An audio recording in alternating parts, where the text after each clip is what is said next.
de manera pormenorizada el estudio realizado y los resultados que en él se han obtenido.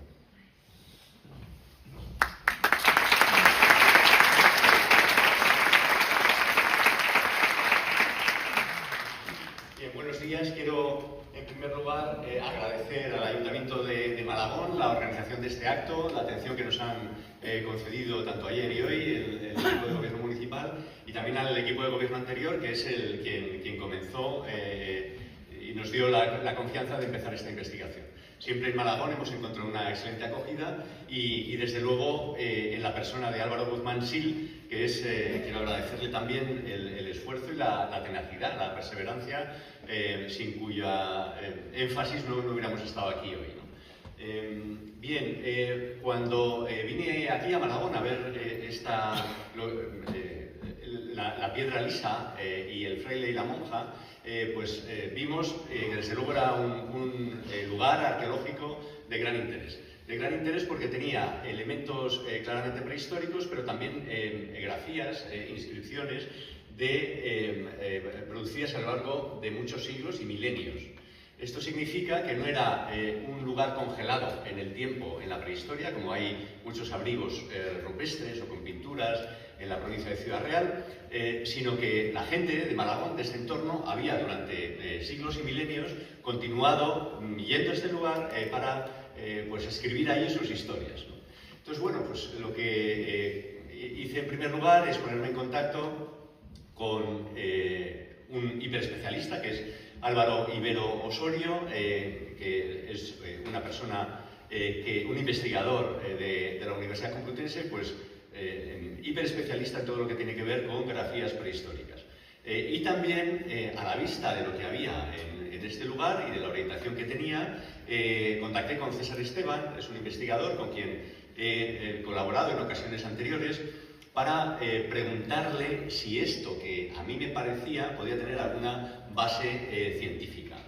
Entonces, bueno, pues hemos de ser cautos, la gente del campo de la arqueología, porque no podemos saber de todo y efectivamente debemos saber, a la hora de hablar de orientaciones astronómicas y de si la gente en la prehistoria miraba al cielo o no, pues debemos contactar con quien sabe de estas cosas.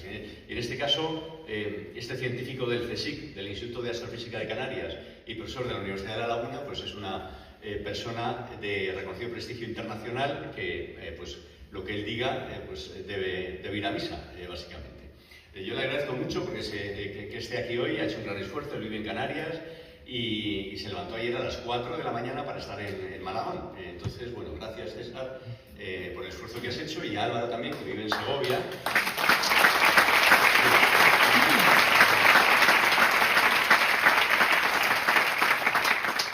Y Álvaro vive en Segovia, tiene un bebé muy pequeñito y otro que está en camino, y ha dejado a su mujer allá con sus niños, ha cogido el coche y ha venido hoy a Malagón. Gracias también por el esfuerzo que haces.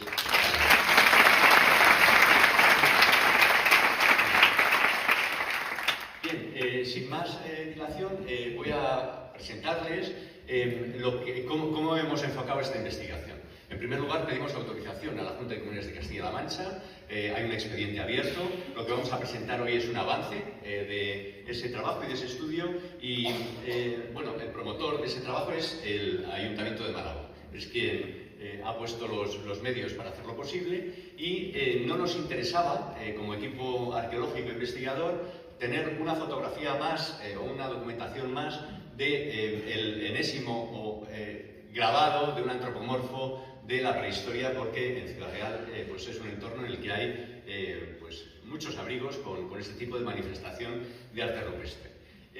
Esta manifestación de arte rupestre tiene una peculiaridad y una dificultad, y es que cuando ustedes tienen un grabado o una pintura en una pared, en un soporte mural, es muy difícil saber a qué época pertenece. La forma en que tenemos la gente de la arqueología de saber datar esto es básicamente asociarlo a alguna estratigrafía, pero esto no es fácil. Si tiene una capa, una veladura por encima, datar esa veladura, y eso nos dice que la pintura es anterior a la fecha de la veladura. En ocasiones, por ejemplo, y esto sucede con algún arte neolítico, si hay cerámicas que tienen esas mismas representaciones, podemos estimar que esas mismas representaciones, si están puestas en la pared, fueron realizadas más o menos en la misma época, pero realmente las representaciones que hay en los abrigos de Ciudad Real pues no aparecen claramente en la cerámica que hay de la época. Entonces, un primer esfuerzo que tenemos que hacer es intentar situar cronológicamente estas manifestaciones artísticas en su momento, de cuándo son. Pueden ser neolíticas, pueden ser de la edad del cobre, a continuación pueden ser de la edad del bronce, pueden ser de la edad del hierro. Entonces, mi exposición va a ir centrada en uno de los activos, de los puntos fuertes de la investigación que desarrollamos, que es poder fechar este tipo de grafías prehistóricas. Ya digo que en Malagón no solo hay grafías prehistóricas, sino que, como vamos a exponer en esta presentación, hay de otros momentos, también posteriores, prácticamente hasta la contemporaneidad. Esto es muy importante, como les explicaremos a continuación. Pero la importancia es saber la base, el origen. La primera vez que la gente fue a estas piedras y vibró con este sitio, sintió algo allí especial. ¿Cuándo fue? ¿No? Bien, ¿y quiénes eran estas personas? No nos interesa el objeto por el objeto. Esto es una visión un poco del patrimonio y museística pues, del siglo XIX, incluso, principios del XX. Lo que nos interesa es entender la sociedad. Entonces, mi presentación nos la hemos distribuido de forma que yo les voy a intentar introducir en la sociedad que pintó y grabó los motivos por vez primera en este lugar, ¿no? La duda era si son gente neolítica o de qué momento, ¿no? Bueno, de neolítico en la provincia de Ciudad Real tenemos muy poquito, muy pocas evidencias. Les muestro aquí a la izquierda la tumba de Villamayor de Calatrava. Es una tumba descubierta con motivo de la excavación de un gasoducto. El gasoducto, la zanja, cortó la tumba y se descubrió una fosa en forma de pera con una inhumación de un individuo masculino en posición fetal que estaba enterrado en un sedimento que no era el del entorno, no era la caliza del entorno, era sedimento del poblado donde vivió esta persona presuntamente, ¿no? Se le enterró muy cuidadosamente a prácticamente 2 metros de profundidad. Y esto es de lo poco que sabemos del neolítico en Ciudad Real, Villamayor de Calatrava. Tenemos también algunos enterramientos, 4800 antes de Cristo, la tumba de Villamayor de Calatrava. Finales del siglo V, del quinto milenio, es decir, es un momento claramente neolítico.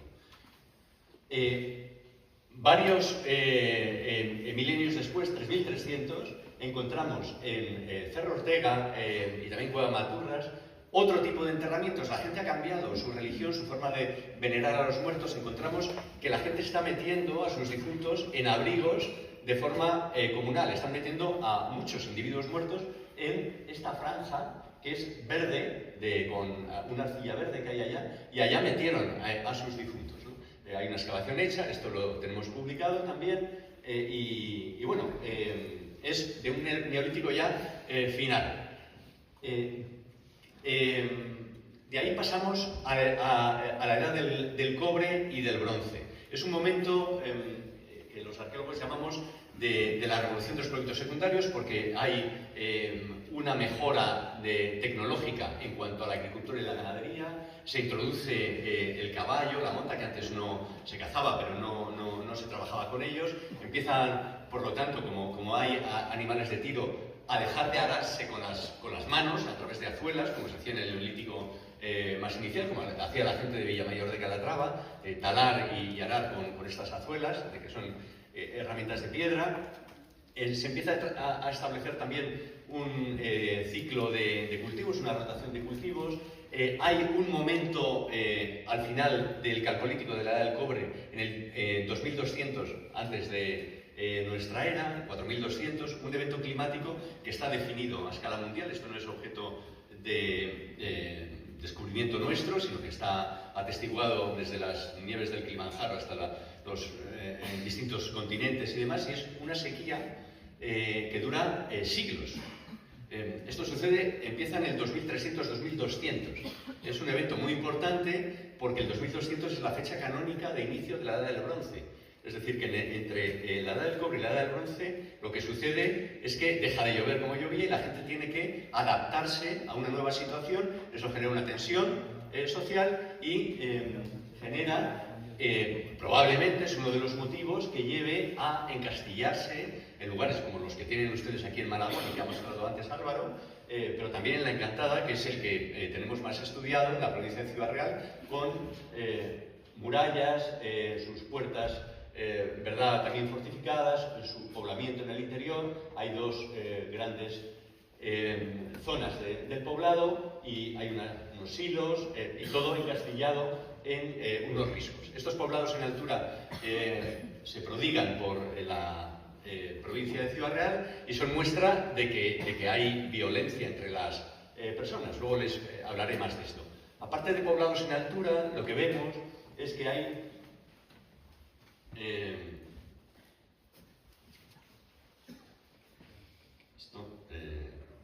ahí está, gracias, sí. Otro tipo de poblados, esto lo descubrimos durante la construcción del aeropuerto de Ciudad Real.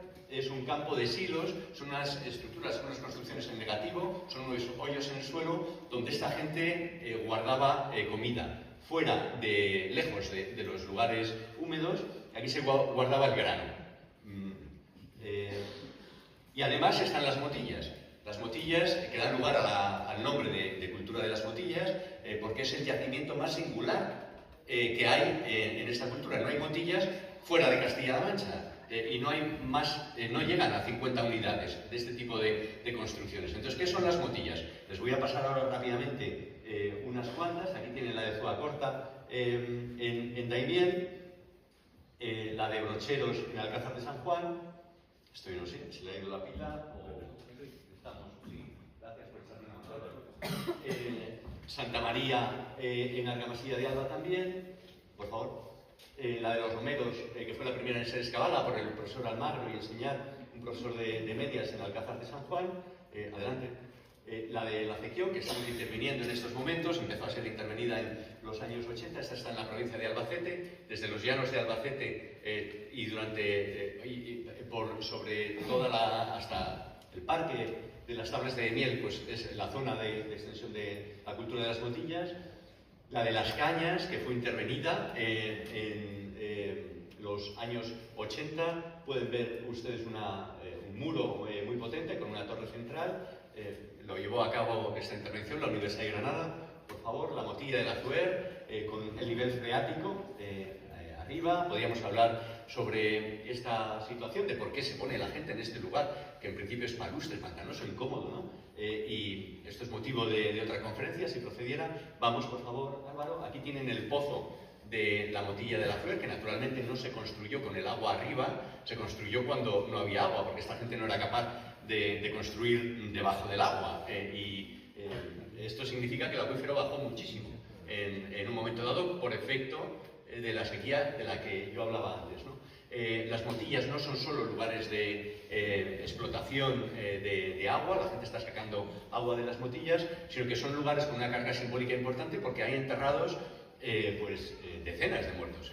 Están atestiguados en la motilla del Azuer. Hay muchos enterramientos en torno al pozo, ¿verdad?, de la motilla del Azuer. Con los muertos, en la prehistoria se está legitimando la tierra, el territorio y bueno, también quizás el agua, ¿no? Adelante, por favor. La motilla del Retamar, en el ámbito de las lagunas de Ruidera, en el preparque, que también fue objeto de intervenciones en los 80, con una torre central, una zona de habitación muy chiquitina, de en torno a, no llega a 30 metros cuadrados. Dale, por favor, Álvaro. Es esta que tenemos aquí. No hay, en el resto de la motilla no hay zona de habitación, solo esta pequeñita estancia. No es un poblado, por lo tanto, en todo caso será una estancia habitada, por favor, en la que aparece grano, restos de un hogar, de donde vivía la gente. Por favor, una alabarda, muy importante. Una alabarda es una pieza que nos da mucha información porque es la primera vez que hay un arma específica creada para matar. Esto nos está revelando que hay violencia explícita en este momento, interpersonal. Para que ustedes sepan cómo se usa esto, tienen que imaginarse un tomahawk de los indios, una especie de hacha. efectivamente, esta es la una reconstrucción que Juan Torrejón ha elaborado de esta pieza.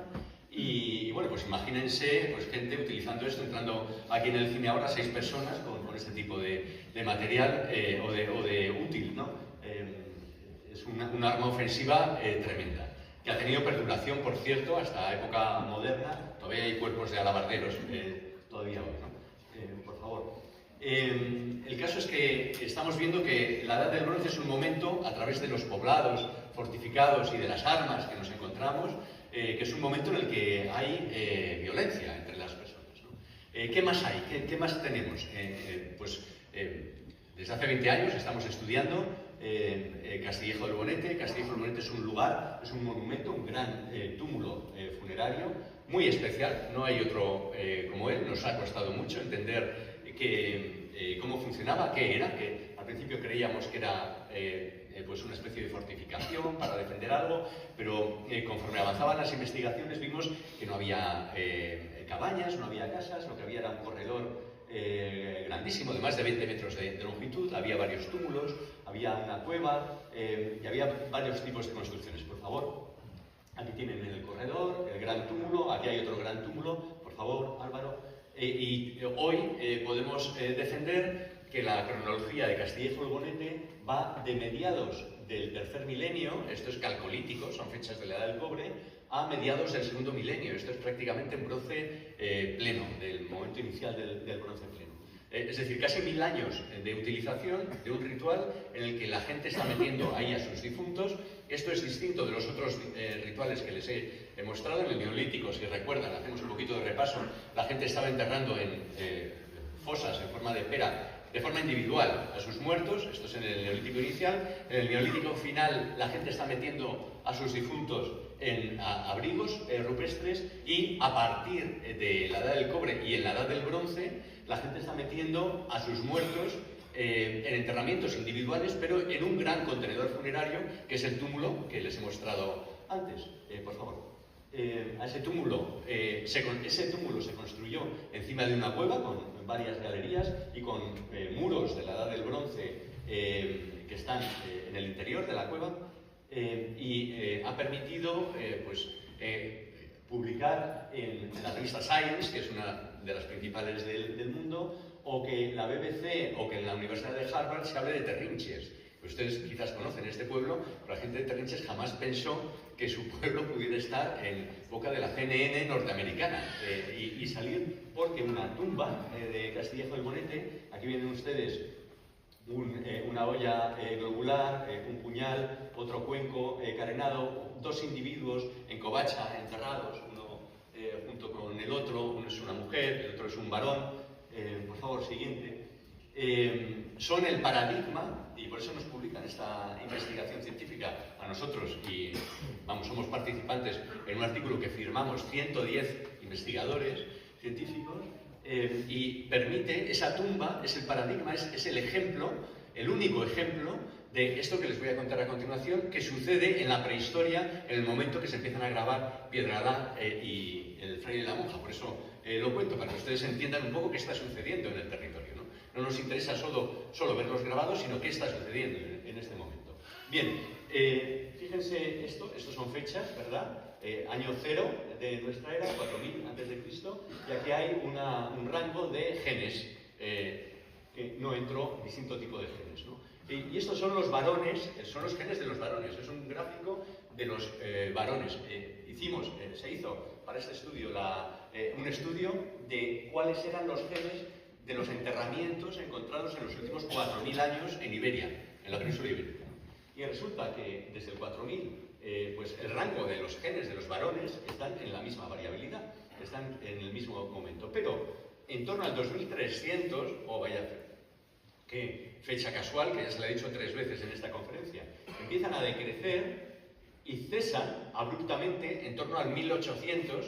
Ya nunca más hay genes de estas características, y lo que empieza a haber es un tipo de genética, estoy hablando de los varones peninsulares, que desde el 2400-2300 habían empezado a llegar, pero son los dominantes desde el 1800-1900. 1600, 1500, en todo el segundo milenio, primer milenio, hay otra genética distinta totalmente a la que había antes. Lo que está diciendo este gráfico, de forma incontestable e incontestada, es que hay un reemplazo completo de los valores peninsulares en torno al cambio de milenio, empieza un poquito antes, en torno al 2300, y perdura durante unos cientos de años, pero ese cambio, digamos, cultural y genético es total y abrupto. Esto sucede en la Edad del Bronce, entre la Edad del Cobre y la Edad del Bronce. Y esto sucede, como les vamos a argumentar a continuación, en el momento en el que se empiezan a realizar estas grafías. ¿Por qué? Porque, bueno, en Castillejo del Bonete tenemos enterramientos, esta es la tumba 5, por ejemplo, tampoco igual, por favor, Álvaro, nos ha permitido reconstruir una imagen de cómo era una persona de la Edad del Bronce en ese momento, pero sobre todo es que tenemos antropomorfos, ¿verdad? Aquí hay un esquemático, con un índalo de Almería que hoy todavía llevan los camiones y la gente agricultora de allá, ahí es el símbolo de allá, ¿no? Esto está pintado en la cueva de Castillejo del Bonete, en un panel que tiene otras representaciones. Por favor, aquí hay un pequeño manchurrón, aquí está el antropomorfo este que les decía, aquí hay otro signo y aquí hay otras manchas, ¿no? Por favor. Todo esto en este panel, que no es un panel cualquiera, sino que es un panel que se ilumina especialmente en ciertos momentos. Por favor, Álvaro. Porque, bueno, cuando uno está allí trabajando, naturalmente aprecia por dónde sale el sol, por dónde se pone y demás. Y entonces, pues, a mí me puede parecer que esto está orientado y esta gente construyó este monumento con algún tipo de orientación y de mirando a las estrellas, pero si lo digo yo tiene poco valor, ¿verdad? Y si lo dice un arqueólogo cualquiera, menos valor todavía porque no conoce el sitio, pero si lo dice César Esteban, pues esto va a misa, básicamente. Entonces yo le llamé, tuvo la amabilidad de atenderme y vino a Terrinches y dijo: Luis, lo que tú tienes aquí no es una orientación, aquí hay un montón de orientaciones, esto es un monumento solar, fue la expresión que utilizó. Y básicamente está orientado al solsticio de verano, al solsticio de invierno, y hay orientaciones equinocciales también. Distinto tipo de construcciones están orientadas a distintos sitios. Tienen, por ejemplo, el corredor que viene a continuación, es un corredor abocinado para coger los rayos del sol y meterlos dentro del túmulo, ¿verdad? Son los rayos del sol del ocaso del solsticio de verano, son los que se recogen con este corredor. Aquí está. Y bueno, hay distintas orientaciones, no quiero entrar. Dale, por favor. En este momento es el corredor abocinado que está orientado. Por favor, Álvaro. Esta es otra orientación de otro de los, al solsticio de invierno, de otro de los corredores, por favor. Solsticio de invierno, sale por la Peña del Cambrón, empezamos a aprender yo de arqueastronomía, nos empieza a dar su magisterio, César Esteban, y nos dice que no en cualquier sitio que uno se pone y le da el sol, eso está orientado, que tienen que darse unas ciertas circunstancias y calendáricas y también geográficas, que él conoce y que él ve que en unos sitios se dan y en otros no. Yo le he llevado, por ejemplo, a Fuencaliente y me dice: esto, pues no veo aquí que eso esté orientado. Le he llevado a distintos sitios de la provincia y en unos sitios ve orientaciones y en otros sitios no hay orientaciones. Y en el Fraile la Monja hay orientaciones. Entonces, bueno, pues, y en cambio en Piedra no hay orientaciones. Entonces él no va a decir que hay donde no hay. Esto es importante y a tener en cuenta, ¿no? Es decir, que no es un cualquiera el que dice: me parece que aquí le da el sol. O sea, es que no estamos hablando de esto, estamos hablando de otras cosas, ¿no? Por favor. Bien, sale el sol por Castillejo del Bonete, por favor, otra. Este es el recorrido que hace, por favor, otra. Empieza, esto es como entra a donde están los muertos depositados, por favor, otra. Te impacta una serie de fotos simplemente. Otra, por favor, aquí ya se va. Siguiente. Le pega al panel donde están las pinturas rupestres, por favor. El resto de la cueva está a oscuras, pero le pega donde están los antropomorfos y hay enterramientos debajo, por favor. Rayo de luz también impacta en esta zona, por favor. Y dale otra vez.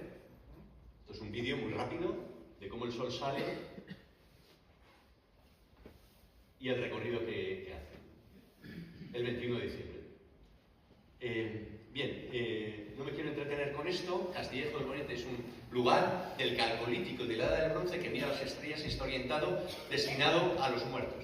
Les voy a hablar también de Bocapucheros, es otro yacimiento en Almagro en el que estamos trabajando. Es un enorme túmulo de piedra triturada cuarcítica, que es una piedra durísima, como ustedes saben, que la gente de la Edad del Bronce corta y tritura para construir una serie de túmulos encima. Hay un túmulo gigante con distintas cámaras aquí, y todo está encima de una cueva que se mete por aquí. Es decir, de nuevo hay un túmulo gigante con una cueva que se está monumentalizando la cueva. Cuando subí allí por la esquina, digo, bueno, pero esto parece mentira, están aquí los muros y parece que... Por favor, siguiente. Y empezamos, teníamos dudas de qué época era esto, desde luego, ¿no? Hemos empezado a hacer fechas, dataciones, tenemos ya media docena de dataciones y todas nos dan pues mediados del segundo milenio. Esto es una edad del bronce bastante avanzada. Estamos empezando la investigación en este sitio, pero no hay fechas calcolíticas, es edad del bronce. Les he mostrado antes un antropomorfo en la cueva de Castillejo del Bonete, importantísimo, porque la cueva de Castillejo del Bonete quedó sellada en la prehistoria. Esto significa que durante el momento de uso de la cueva alguien pintó allí esto, y hemos determinado que el momento de uso de la cueva fue 1000 años, se los he mostrado más o menos, de mediados del tercer milenio a mediados del segundo milenio. Es decir, ese antropomorfo que luego está pintado por la provincia de Ciudad Real, alguien lo pintó en ese momento, son 1000 años. Pero bueno, ya sabemos que no es neolítico, ya sabemos que no es de la edad del hierro, sabemos que es calcolítico o de la edad del bronce. Bocapucheros es importantísimo porque nos permite afinar esa cronología del arte esquemático de la provincia de Ciudad Real. Concretamente, las fechas que tenemos hasta ahora, y no es una ni dos, son de mediados del segundo milenio. Por favor. Lo que hay son cámaras funerarias, esto es increíble que se conserve así. El alzado este es prehistórico, las cámaras son prehistóricas, aquí dentro metían a sus muertos, aquella gente. Por favor, es la gente de la cultura de las botillas, estamos hablando de estos mismos, por eso les mostraba antes dónde vivía esta gente. Vive en estos sitios y está construyendo estos grandes túmulos. Por favor, otra. Con grandes corredores. Digo, este corredor está, es que, aparte de que mira el paso de Salvatierra, desde luego no tiene la orientación de Castillejo del Bonete. César, por favor, vente para acá a ver si me puedes echar una mano, a ver qué te parece a ti, pero yo no veo que esto esté orientado para nada. Y me dice César, es que las estrellas de la prehistoria no se veían igual que se ven ahora. En la prehistoria se veían cosas que no se ven ahora. Por favor. ¿Y dónde está orientado este corredor? Por favor. Pues me dicen, a la Cruz del Sur, que hoy no se ve, pero es la constelación más luminosa del firmamento. Igual que a nosotros nos sirve la estrella polar para guiar en el hemisferio norte pues nuestro rumbo, en el hemisferio sur es la Cruz del Sur la que guía, porque marca siempre el sur.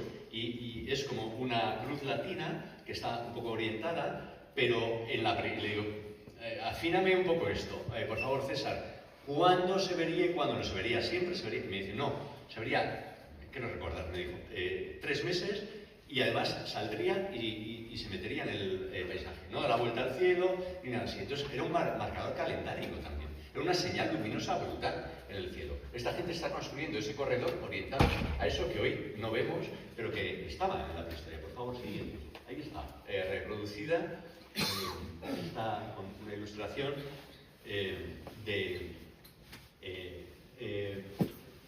bien, siguiente. Y, importantísimo, con los trabajos desarrollados en Bocapucheros, que no es una pared de piedra de un abrigo, ¿verdad?, sino que son piedras menudas. En una de ellas, en un dintel, encontramos un antropomorfo en forma de phi, que es este, que está aquí. Esto es una documentación que ha hecho también Álvaro Ibero, y esa piedra fue puesta. Por las fechas que tenemos ahora, son fechas del segundo milenio. No sabemos, estamos en proceso, quizás en el futuro recabemos fechas anteriores, pero lo que tenemos hoy atestiguado es que esto estuvo en uso en la edad del bronce, no en el calcolítico, en la edad del bronce. Si alguien puso ahí una piedra y luego pintó el antropomorfo, y eso quedó sepultado en este mismo momento. Sabemos que la gente de la Edad del Bronce estaba pintando estas cosas. No nos hemos quedado contentos con esto, hemos fechado, todavía no tenemos todas las fechas, de los muertos que estaban metidos en esa cámara, pero también por OSL, que es una técnica que evito, por no alargarme más, contarles ahora, pero estamos datando la cámara, lo que es la construcción de la cámara, para ver si es muy anterior o no. Y estamos a la espera de recibir los resultados. Pero es la datación que nos va a permitir saber cuándo esa piedra en la que se pintó esto fue puesta ahí, ¿no? Por favor.